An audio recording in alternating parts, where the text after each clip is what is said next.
ഇന്നത്തെ കാലത്ത് ചാരിറ്റി ചെയ്യുക എന്നുള്ളത് നല്ലൊരു കുടിൽ വ്യവസായമാണ്. വലിയ മേലനങ്ങാതെ കാശുണ്ടാക്കാൻ പറ്റുന്ന ഒരു പരിപാടിയാണ്. നമ്മൾ നല്ല പ്രസംഗമൊക്കെ നടത്തി ആളുകളെ അങ്ങ് ആകർഷിക്കുക, അല്ലെങ്കിൽ നല്ല വീഡിയോ ഒക്കെ കാണിച്ച് ആളുകളെ മുഴുവൻ ആകർഷിച്ചിട്ട് പണപ്പിരിവ് നടത്തുക. 1,00,000 പിരിച്ചാൽ 50,000 നമ്മൾ ചാരിറ്റിയൊക്കെ ചെയ്യണം കേട്ടോ, ചെയ്യാതിരിക്കരുത്. ഒരു 50,000-ൻ്റെ ചാരിറ്റി ചെയ്യുക, 50,000 നമ്മുടെ പോക്കറ്റിലേക്ക് ഇടുക. എന്നിട്ട് നമ്മൾ ഫസ്റ്റ് ക്ലാസ്സിലൊക്കെ അമേരിക്കയ്ക്ക് വരികയും പിരിവ് നടത്തുകയും ഒക്കെ ചെയ്ത് തിരിച്ചു പോകണം.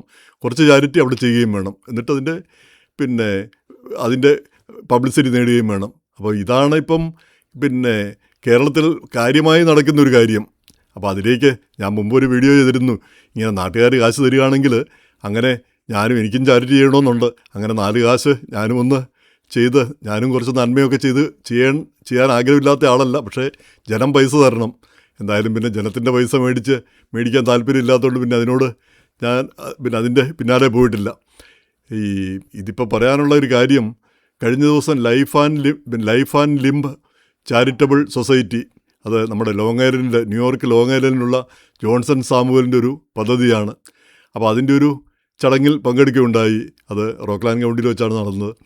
അപ്പോൾ അതിൽ അദ്ദേഹത്തെപ്പറ്റി മുമ്പും എഴുതിയിട്ടുണ്ട്, പലവട്ടം എഴുതിയിട്ടുണ്ട്. എന്ന് മാത്രമല്ല, ഈ ഫൊക്കാനയുടെയും ഫോമായുടെയും സമ്മേളനങ്ങളിൽ കേരളത്തിൽ വെച്ച് നടന്നത്, അവിടെ ഒരുപാട് പേർക്ക് അദ്ദേഹം കാലുകൾ വിതരണം ചെയ്യുകയുണ്ടായി, കാല് നഷ്ടപ്പെട്ടവർക്ക്, ആർട്ടിഫിഷ്യൽ ലിംസ്. അപ്പോൾ അതിനും അവരെയൊക്കെ കാണുകയും ചെയ്തതാണ്. അവരുടെയൊക്കെ സന്തോഷവും അവരുടെയൊക്കെ ആ പ്രതീക്ഷയും കണ്ടതിൽ വലിയ സന്തോഷം തോന്നിയ കാര്യമാണ്. അവർ ജീവിതത്തിലേക്ക് അവരെ കൈപിടിച്ച് കയറ്റുന്ന ഒരു ജോലിയാണല്ലോ ജോൺസൺ ചെയ്യുന്നത് എന്ന് തോന്നിപ്പോവുകയും ചെയ്തു. അപ്പോൾ ഈ ജോൺസൻ്റെ ഈ പരിപാടി ചാരിറ്റി, എല്ലാ ചാരിറ്റിയും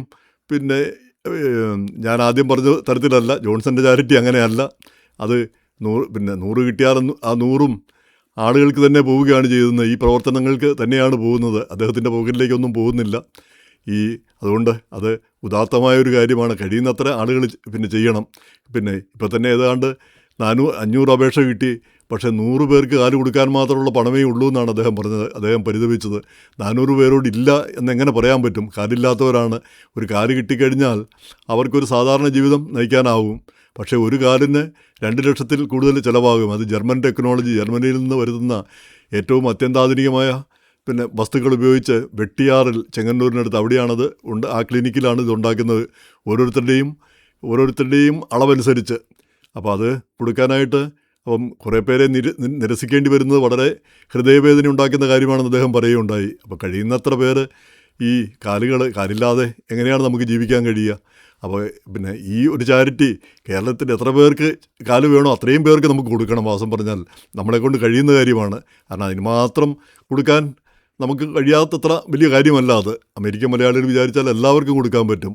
അതിന് ഈ ജോൺസൺ സാമുവലിൻ്റെ ഈ പദ്ധതി, ഇത് വളരെ ഉദാത്തമായൊരു കാര്യമാണ്. നമ്മൾ സഹായിക്കേണ്ടിയിരിക്കുന്നു. അദ്ദേഹത്തിൻ്റെ പിന്തുണ, ഈ ഒരു കാര്യമെങ്കിലും നമ്മൾ അമേരിക്കൻ മലയാളികൾ ഏറ്റെടുത്ത് നടത്തേണ്ട ഒരു കാര്യമാണെന്ന് എനിക്ക് തോന്നുന്നു. പക്ഷേ ഇതിൽ അദ്ദേഹം അന്ന് കുറേ വീഡിയോകൾ കാണിക്കുകയുണ്ടായി. അപ്പോൾ ആ വീഡിയോകളാണ് എന്നെ ഒന്ന് ചിന്തിപ്പിക്കാനായിട്ട് പ്രേരിപ്പിച്ചത്. ആ വീഡിയോയിൽ പറയുന്ന എല്ലാവരും അപ്പോൾ അദ്ദേഹം പറയുന്നത്, നിങ്ങൾ ഹെൽത്തി ആയിരിക്കണം, നിങ്ങൾ വെൽത്തി അല്ലായിരിക്കണം. അതായത് നിങ്ങൾക്ക് കാശുള്ളവരാണെങ്കിൽ സ്വന്തമായിട്ട് ഇത് മേടിക്കാൻ പറ്റും.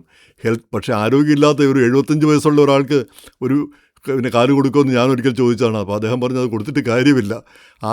അവരാ കാലവിടെ വെച്ചിട്ട് കിടക്കുകയുള്ളൂ. കാരണം അവർക്ക് അതുകൊണ്ട് പ്രയോജനമില്ല. ഇത് നേരെ മറിച്ച് കാലില്ലെങ്കിലും ചാടി നടക്കാനായിട്ട് ആഗ്രഹിക്കുന്ന ചെറുപ്പക്കാർ, യുവത്വമുള്ളവർ, ആരോഗ്യമുള്ളവർ, അവർക്കിത് കിട്ടിയിട്ടേ കാര്യമുള്ളൂ. അല്ലാത്തവർക്ക് കൊടുത്തിട്ട് കാര്യമില്ല. വളരെ സത്യം തന്നെ. അപ്പോൾ അതുകൊണ്ട് അങ്ങനെയുള്ള ആളുകൾ, അപ്പോൾ അതിൽ ശ്രദ്ധേയമായ കാര്യം ഈ വീഡിയോയിൽ കണ്ടത്, ഈ ചെറുപ്പക്കാരെല്ലാം, ഇവർക്കെല്ലാം കാല് നഷ്ടപ്പെട്ടത്, 99% പേർക്കും കാല് നഷ്ടപ്പെട്ടത് അപകടങ്ങളിലാണ്, വാഹന അപകടത്തിൽ. അപ്പോൾ 2 കാര്യമാണ് എനിക്ക് ചിന്തിക്കാൻ തോന്നിയത്. ഇത്രയധികം വാഹനാപകടങ്ങൾ ഉണ്ടാകുന്നു. അപ്പോൾ അതിനെതിരെ നമ്മുടെ സർക്കാരും നമ്മുടെ നാട്ടുകാരും ഒക്കെ എന്തെങ്കിലും ചെയ്യണ്ടേ? നമ്മുടെ റോഡുകൾ, നമ്മുടെ ആളുകൾക്കിടയിൽ അവയർനെസ്, ഈ കള്ളു കുടിച്ചിട്ടും മറ്റും വണ്ടി ഓടിക്കരുത്, കള്ളു കുടിച്ചാൽ കഴിവതും ഓടിക്കരുത്. ഓടിച്ചാൽ തന്നെ അതുപോലെ ശ്രദ്ധാപൂർവമായിരിക്കണം ഓടിക്കേണ്ടിയിരിക്കുന്നത്. കള്ളു കുടിച്ചു കഴിഞ്ഞാൽ നമ്മുടെ ശ്രദ്ധയൊക്കെ പോകുമെന്ന് തോന്നുന്നു. നമുക്ക് അമിതമായ ആവേശം വരും, അല്ലെങ്കിൽ കണ്ണൊക്കെ അടഞ്ഞു പോകും. അപ്പോൾ അങ്ങനെയുള്ള അതിനെ നിരുത്സാഹപ്പെടുത്തുക, ചെറുപ്പം മുതൽ തന്നെ അവയർനെസ് കൊടുക്കുക. ഈ മദ്യത്തിൻ്റെ ദോഷത്തെപ്പറ്റിയൊക്കെ ആളുകളെ ബോധവാന്മാരാക്കുക. പിന്നെ ഇങ്ങനെയൊക്കെ കഴിഞ്ഞാലും അപകടങ്ങൾ തീർച്ചയായിട്ടും പൂർണ്ണമായിട്ടും ഇല്ലാതാക്കാനാവില്ല. ചില സാഹചര്യങ്ങളിൽ ഉണ്ടായിപ്പോവും. പക്ഷെ അതിൻ്റെ അളവ് വളരെ കൂടുന്നു, എണ്ണം വളരെ കൂടുന്നു കേരളത്തിൽ. ഇത് ഈ വീഡിയോ കാണുമ്പോഴാണത് മനസ്സിലാവുന്നത്. രണ്ടാമത്തെ കാര്യം, അപകടങ്ങളിൽ കാല് നഷ്ടപ്പെട്ട് കഴിഞ്ഞാൽ ഈ ഇൻഷുറൻസിനെ കൊണ്ടൊരു പ്രയോജനമില്ലേ? ഇവിടെയൊക്കെ ഒരു കാല് നഷ്ടപ്പെടുക അല്ലെങ്കിൽ ഒരാൾക്കൊരു ആക്സിഡൻറ്റ് ഉണ്ടായിക്കഴിഞ്ഞാൽ വലിയ തുകയാണ് ഇൻഷുറൻസിൽ നിന്ന് കിട്ടുക. അവൻ്റെ ജീവിതകാലം മുഴുവൻ പിന്നെ മുന്നോട്ട് പോകാനുള്ള തുക കിട്ടുന്നു. അപ്പോൾ ഇവർക്കൊരു കാല് വാങ്ങാനുള്ള അത്ര തുക പോലും ഇൻഷുറൻസിൽ നിന്ന് കിട്ടുന്നില്ലേ? അപ്പോൾ കേരളത്തിലെ ഇൻഷുറൻസ് സമ്പ്രദായത്തിന് എന്തോ ഒരു കുഴപ്പമുണ്ട്. ഇവരുടെ ഭാവിയിലേക്ക് ഇവരുടെ ജീവിതം ടേക്ക് കെയർ ചെയ്യാൻ പറ്റുന്നതെങ്കിൽ പിന്നെ ഈ ഇൻഷുറൻസ് കൊണ്ട് എന്താണ് പ്രയോജനം ഇരിക്കുന്നത്? അപ്പോൾ ഇങ്ങനെ അപകടം പറ്റുന്ന ആളുകൾ അവർക്കൊരു കാല് കൊടുക്കാൻ പോലും, ഒരു കാല് മേടിക്കാൻ പോലുള്ള സംവിധാനമില്ല, അവർക്കതിനുള്ള പാങ്ങില്ല എന്ന് പറഞ്ഞാൽ, അപ്പോൾ അതിനൊരു മാറ്റം വരേണ്ടത് ആവശ്യമാണ്.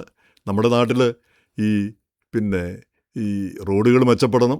മെച്ചപ്പെട്ട റോഡുകൾ ആളുകൾക്കിടയിൽ അവയർനെസ് ഉണ്ടാവണം.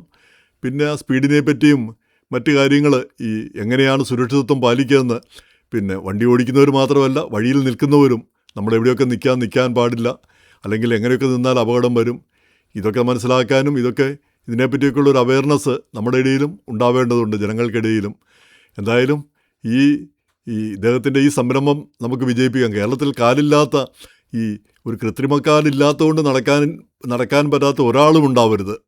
കാരണം അത് കൊടുക്കാൻ നമ്മൾ അമേരിക്കൻ മലയാളികളെല്ലാം വിചാരിച്ചാൽ കഴിയും. കാരണം അതിന് ഇത്രയ്ക്ക് വേണ്ടി വരും.